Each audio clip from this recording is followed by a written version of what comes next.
ใช่น่ะเราบ่ได้เทให้บ่นี่น่ะ บ่ ตัวนี้น่ะ เอาบ่อยากมันช่างหาว่าเยอะเว้าเยอะบ่เจอบอกให้เทลงนี่บอกแล้วลาว เอา มันเดือดเราลืม แล้วนี่เนาะใช้เปิดเบิ่งอยู่หาเจ้าของเฮือนน่ะทักอยู่อ่ะ ยืด ฮิตัดเอาอีกบ่ถึงประตูนี้มีอยู่ เมนนี่โดโอ้โอ้ย thank you ยังบ่เย็นเท่าใดกำลังแซ่ แม่นบ่อยากกินนมเปรี้ยวเด้ วู้อ่ะ อ้าวนุ่มก็มีนี่ปอ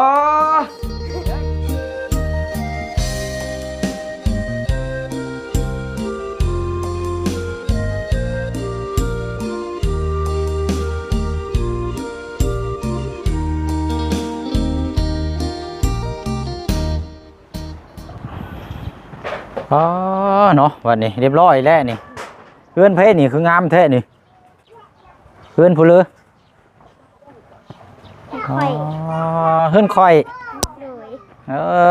เอาเนาะพี่น้อยมาฮอดจอดถึงเป็นทีมห้อยเด้อเนาะเวะเข้ามาเคสของทาง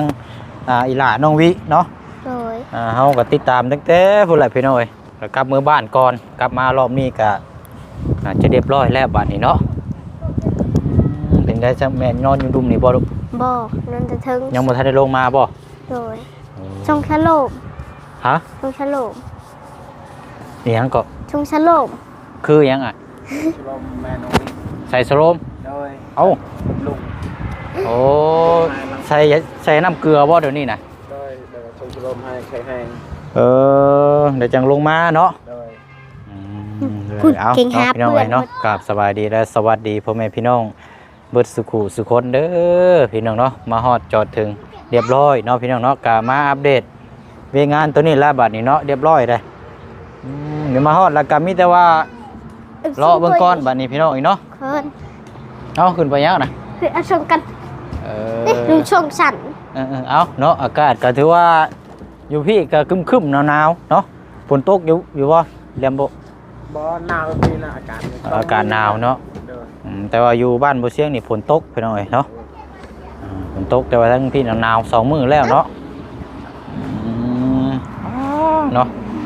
อันนี้ท่าไม้บ่นี่นะเพราะจังว่าเหลื่อมอันนี้เนาะโอ้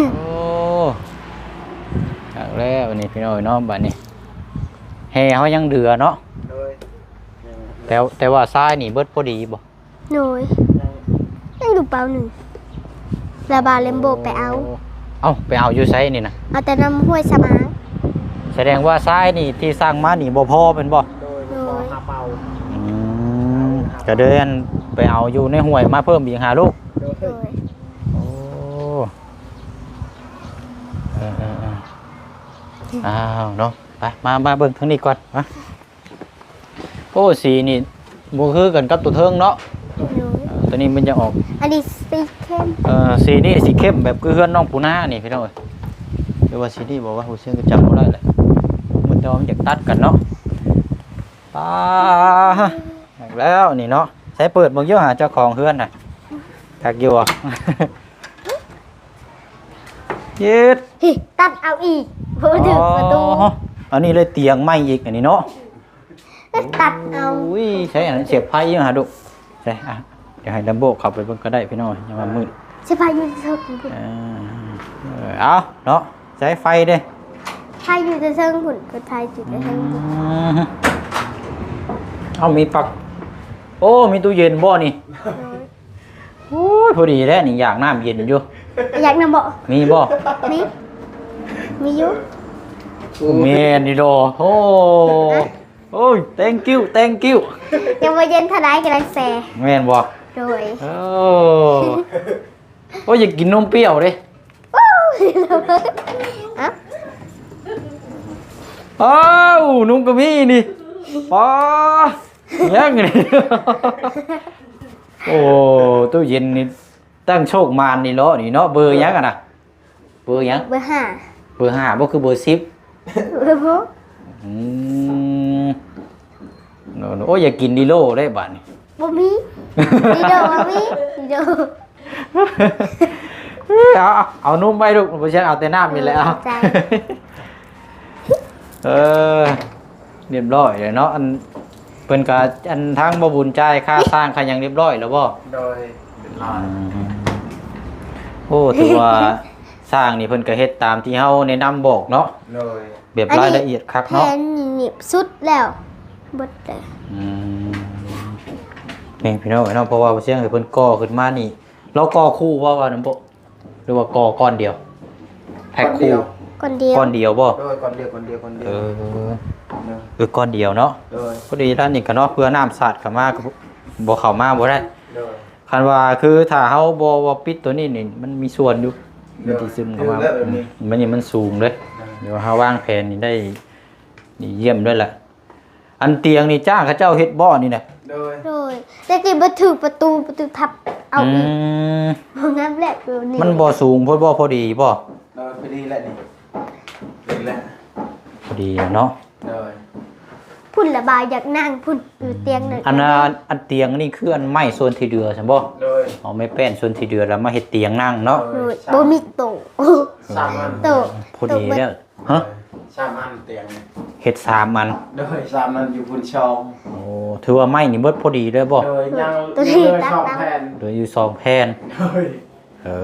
อ ระบายกำลังมาบ่ หากันมาฮอดนี่ได้ลูกมาแล้วก็เข้ามาหาเจ้าเลย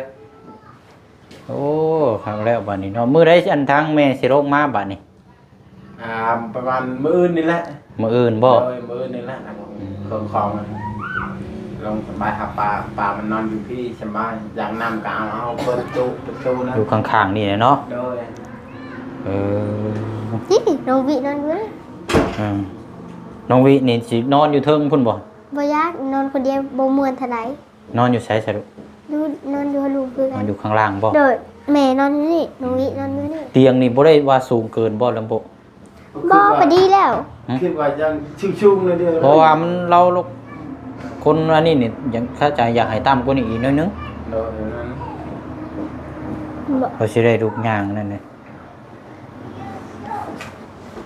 ยังได้ชู ยังเด็กสูงอยู่หน้อยนึงเนาะอันนี้ความสูงนี่สิประมาณ50เนาะ โดยประมาณนี้นะ ประมาณ50เซนลงจาก30นี่ก็สิพอดีเตียงคนป่วยน่ะสิต่ำๆนี่จังน้อยมันจังสบาย โดย อุ่นแท้นี่เนาะ เฮ้ย คักแล้วไอ้พี่น้อยเอาไปวันนี้ไปย่างออกไปข้างนอกก่อนก็ได้ โอ้ตู้เย็นเนาะไม่คักโดนี่ หิวอู้เล แล้ว ย เอา นี่ คอเอียงบ่ได้อยู่ งามพี่น้อยเป็นสีเป็นหยังเข้ากับพอดีเนาะ โอ้ย เนาะก็ถือว่าใครอยู่ดอกบัดนี้พี่น้อยเนาะก็สิให้แม่เราลงมาอยู่พี่ก็เอารถเข็นนี่ลมพอดีแมันบ่ลมบ่ โดยเป็นวันลมแล้วดันลมตรงนี้นะ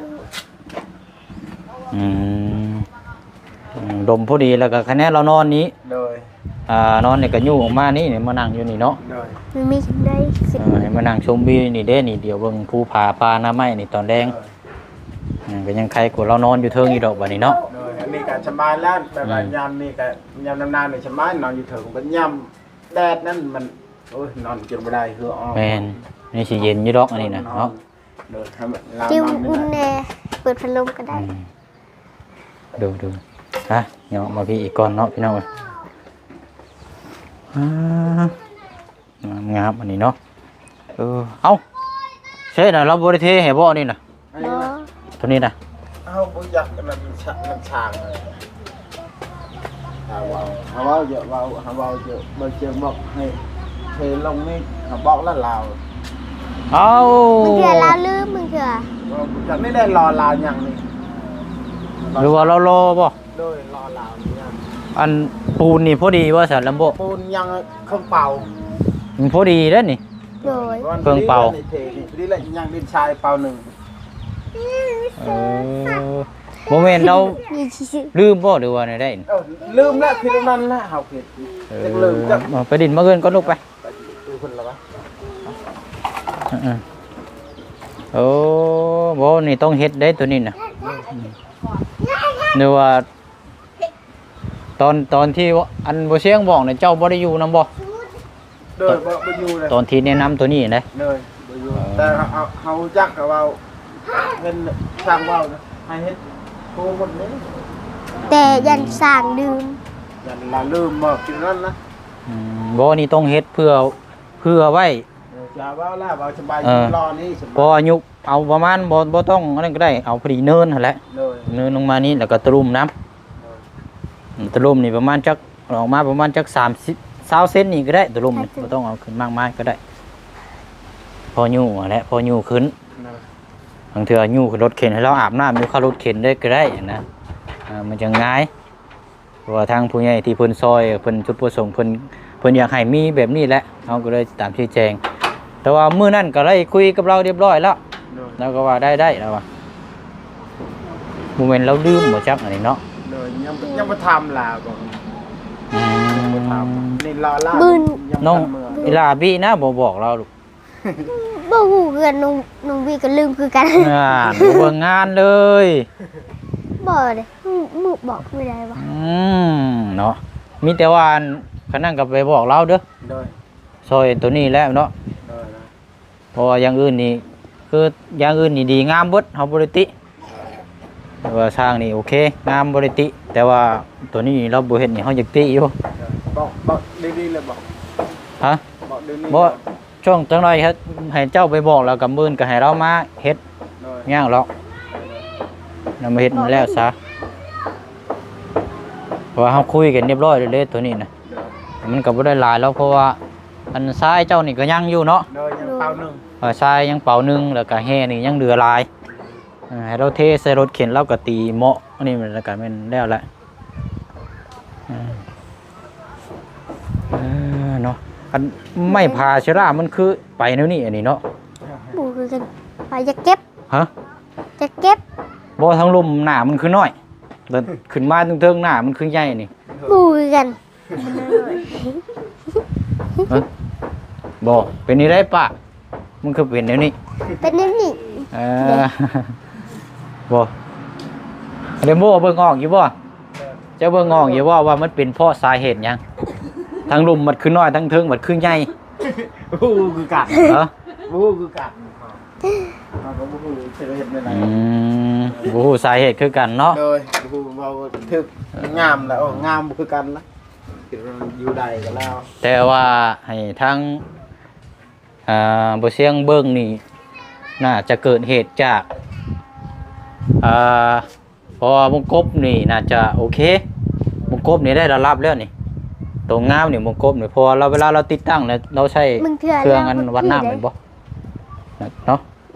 ใช้แม่นเอา น่าจะใช้อันตัววัดน้ำเอาไปหน่อย คือ เพราะว่ามันตรง มีด้วย และ มีอยู่ นี่ฟังนี่โอเค แต่ สาเหตุที่มันแบบนี้นี่เบิ่งง่ายๆเด้วยเกิดจากเสา นั่นแหละคิดว่านั้น เสามันล่มลงซ้ายแล้วมันทำให้เวลาติดวงกบตัวนี้มันบ่ตรงถ้าเจ้าวงกบเอียงมาซ้ายหลายมันสิเอียงไปสิบัดมันสิล่มมันสินอน เสาเฮือนนี่แหละเสาเฮือนเซเอาง่ายๆซะ แม่น เอื้ เลย อนนี่ก็ยังน้อยๆครับเบิ่งแต่ไก่ให้เบิ่งแต่เอื้ มึงเด้อ สาว อน เพื่อน น้อยคือกวางเอื้อนเหมือน นี่เฮาเบิ่งไกลๆนี่ก็ฮู้แล้วว่าไม่แน่แม่นี่รอเฮือนนี่เซลงใต้นี่ยังนี่เนาะท่านบ่ท่านไปใส่มาใส่ก็เซแล้วนี่คือว่าก่อนหน้าคือว่าธรรมดาอยู่แม่นบ่จะมาเบิ่งอยู่ ปู่กันคอยเห็นสร้างว่าเฮ็ดผิดบ่ บ่แม่นพิษนี่เฮือนมันเซแล้วบ่แม่นพิษแล้วนี่นี่มันอยากเอียงลงซ้ายเด้นั่นแหละตรงที่ว่าเขาเจ้าติดบานน่ะมันก็เลยทั้งลุ่มหน้าน้อยทั้งเทิงก็อันโตสิใส่ไม้ฟาเชล่าเนี่ย เป็นชาวนะเป็นชาว เสามันอยากล่มมาพี่เด้ เป็นชาว มันเอียงเอาง่ายๆซะมันล่มถ้าเอาทรายน้ำมาวัดนี่ทั้งนี้ลงหลายแฮงวัดเบิ่งก็ฮู้เลยนี่เฮือนนี่มันเซดีแต่ว่าตัวนี้แหละใครดอกมันมีห้องข้างล่างปิดกั้นอยู่เนาะ โอ้เนาะพี่น้องว่าได้แต่ตีนนี่ก็ยังสิรุดเนาะเพิ่นก็ฮอดบ่เซียนให้บ่ได้แตกต่างกับเพื่อนน้องไส้พี่น้องเอ้ยอันเว้าได้ว่าเฮือนตีนเสาตั้งนี่ถ้าเฮาบ่เฮ็ดดีๆมันเอียงเสากลางนี่เบิ่งมันจะเอียงไปเลยปุ๊บเป็นน้องไส้นี่ ของคือไก่ เห็นบ่มันอยากเอียงเนาะ ดูมันอยากนอน อยากนอนบ่ โอ้ย ยังบ่ทันค่ำมันคือสินอนแท้ นี่ปีนทางนี้กับคือ เออ บน เพิ่น นี้ เอียงพี่น้องเอ้ยเนาะ แบบนี้ เนาะนี่ทั้งพ่อเพิ่นนี่ถือว่าเข้าใจในเวียกงานที่เฮาแนะนำเนาะเพิ่นก็เฮ็ดแบบอย่างงามเลยนี่เด้ต้องออกพี่นึง หน่อย โอ้คนละสีเลยนี่เนาะ ขึ้นมา ก็งามไปอีกแบบหนึงเนาะนี่ก็เนาะ พุ่นจะเดิน ถ้าว่าใส่สีเหลียวเลยกับมันคือว่าแบบคุมไปเลยเนาะสลับสีไปแบบนี้ก็คือว่างามอยู่ที่มันตัดกันเนาะ นี่ก็งามเลยสิ ขากแล้ววันนี้เนาะมื้ออื่นเนาะอันทางเอ้ยเพิ่นสิลงมาเนาะ ไทย ยืนนี่นะ ไทยบอกเพื่อน ไม่สิดู แม่ เนาะ ต้องขอลง โดยแล้วพี่น้องเอ้ยบัดนี้อันไฟนี่คือต่อจากเฮือนเจ้าบ่ลำบ่ โดย ต่อกันแต่ว่าอยู่เฮือนใช้กระดงกระดานนี่คือต่อเอาอยู่พี่ต่างหากเนาะ โดย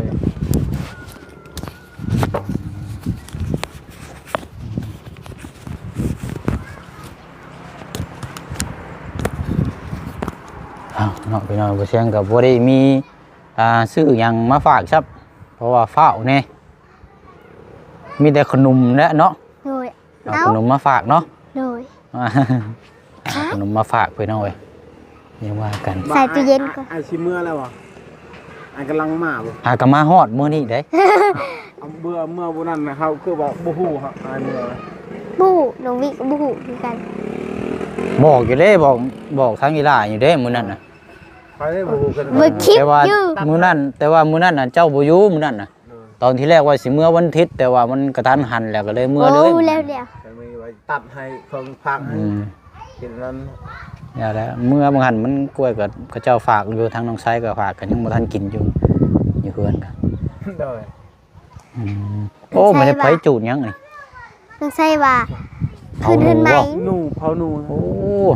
อยากกินแหละ เนาะเอาหนู น้องใส่ว่าคันคืนไหมดิเราโทรมาหาว่าสิไปนำเราว่าสิขี่รถมาเอา น้องไซ โดย โอ้น้องไซโทรมาหาเจ้าฉันบ่ โดย โอ้โทรดินน้ำกันแล้วอันนี้เนาะหักแล้วอันนี้ แล้วก็โทรดินข่อยก่อน มื้อใด ที่24ว่ะหรือว่าที่อันนั้นนะเราบอก บ่เชื่อก็ยังบ่ทันได้ฮู้ได้ว่าเพิ่นแจ้งมามื้อใดวันที่ยังดอกว่าแม่น14บ่14หรือ13ฮะ มึงเดือน14เด้แล้วว่าผู้หญิงแล้วว่า14 เออ มึงเดือน14มึงเดือน14 โอ้แวนนูนั่นนางงัวน างงัว โดย อันคิวๆนี่ได้ โดยนางงัวนั่นมี นี่บ่ โดย โอ้ยเนาะแท้จีอยู่ใกล้ๆนี่บ่ เอาหนู นึกว่าขัวหนูขัวหยังนะเผานางงัว โดย นางงัวมาแต่ไสน่ะ ชื่อเอาเป็นโล เอาเทวาเบียดมาขายบ่ โดย กินคือน้อยอยู่ เป็นนางมันตักแห้ง เออ ว่าหนู คักแล้วนี่เนาะนะเนาะก็ถือว่าไม่ส่วนที่ยังเหลือก็เฮ็ดโต๊ะเตียงตั้งเบิดเรียบร้อยแล้วเนาะ โดย จ้างเขาเจ้าเฮ็ดบ่ โดยจ้างเจ้า ไผเฮ็ดน่ะ ช่างนี่แหละช่างเฮื อ๋อ อน อันสร้างนี่บ่ โดย เพิ่นเอาน้ำเท่าไรน่ะ เป็นว่าคือว่า6แสน 3เตียงกันบ่ บ่ประมาณ3จักอันนึงละหมดนั้นล้าน8 โอ้ลึกแท้เตียงสำนี้นึงกะไผเป็นคนจ่าย บ่ มาจั จั น นเฮาคิดเฮาก็เงินได้ช่างนี่คือว่าลาย โอ้บ่แม่นเอาไป เกินแล้ว โอ้เตียงเต็มที่ก็จ้างละ200,000 300,000นี่ก็บ่ดีฟังเนาะเอาไม่เฮาเองเด้แค่เป็นกุมมือซื่อ 6แสน ค คอยว่าคนตกใจเอง มันล้านแปดชาวเตียงเนาะล้านแปดมันถึกบ่600,000 บาท โยมัน2มัน6 บ่ถึกดอก 2เตียงกับล้าน2แล้วอะ นั่นสอง 8พุ่นแล้ว คือว่าล้านแปด ละ3มันซั่นบ่ โดย เออ มีแต่ว่าตอนนั้นได้เฮาฝากตัวนี้แล้วให้เรามาเก็บตกตัวนี้เด้อ โดย ปูนก็ยังอยู่ครึ่งกระสอบเนาะ โดย งั้นเรามาเก็บตกตัวนี้ให้แล้วก็ถือว่าโอเคแล้วบัดนี้เนาะ โดย เออ บอกเรา มี อะไร ของฝาก ว่า แล้ว บอกว่าบ่เสียงบอกให้มาเก็บตกตัวนี้เนาะ โดย เดี๋ยวเบิ่งน่ะสิเข้ามาเบิ่งนํกันอีกเทื่อนึงเนาะเอาอันนั่นได้พี่น้อยเนาะเดี๋ยวเรียบร้อยได้เทพื้นกับกว้างดอกบัดนี้เราก็เข็นรถออกมานี่ก็สบายดอกบัดนี้นั่งชมวิวอยู่นี่เนาะ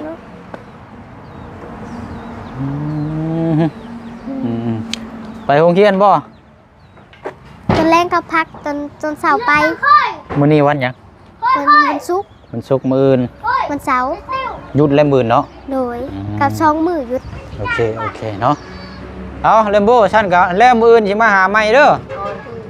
ไปดูว่าไปเอาขนมก่อนเดี๋ยวนั่นค่ำแล้วใช่ไหมทางโอ้ไปใส่เสื้องามแท้ เบิ่งดิบ่เด้บ่ได้ใส่ธรรมดาเบิ่ง อย่าดอกเป็นนี่ได้รถถีบยังขี่ได้ปกติบ่ ที่ได้อยู่แต่คนลึกหน่อย บ่ได้มีปัญหาหยังบ่ บ่มีจุ๊บแปลงได้ แปลงได้อยู่ โดยลึกหน่อยหนูไปหนูมาคือลมออกมาเลย เบิ่งเด้อเดี๋ยวก่อนก็ได้เดี๋ยวพอสิได้เดินทางไปต่ออีกเนาะ เพิ่นเลยบัก จับนี่ก่อนลูกฝนตกเด้ฝนตก ตายแท้ ฝนตกแล้วนี่พี่น้องเนาะมีเปื้อน